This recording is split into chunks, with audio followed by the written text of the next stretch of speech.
વડોદરા મહાનગરપાલિકામાં વિવિધ સમિતિઓની રચના અંતર્ગત એસ્ટેટ મેનેજમેન્ટ કમિટીનું પણ ગઠન કરવામાં આવ્યું.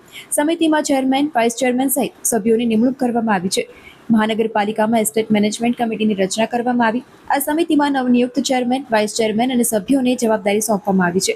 નવનિયુક્ત હોદ્દેદારોએ પોતાની નિમણૂક બદલ ભારતીય જનતા પાર્ટીના પ્રદેશ પ્રમુખ, ગુજરાત પ્રદેશ કોર કમિટી, મેયર, સ્થાયી સમિતિના અધ્યક્ષ, ડેપ્યુટી મેયર, પક્ષના નેતા અને દંડકનો આભાર વ્યક્ત કર્યો હતો.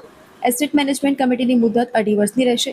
આગામી 2.5 વર્ષ દરમિયાન શહેરના એસ્ટેટ મેનેજમેન્ટને લગતા વિવિધ મુદ્દાઓ પર સંકલન સાથે કામગીરી કરવામાં આવશે અને કમિટીની કામગીરી સુચારુ તથા અસરકારક રીતે ચલાવવાની ખાતરી નવનિયુક્ત હોદ્દેદારો દ્વારા વ્યક્ત કરવામાં આવી હતી. 2026ના બોર્ડમાં આજરોજ એસ્ટેટ મેનેજમેન્ટ કમિટીની ગઠન થયું છે.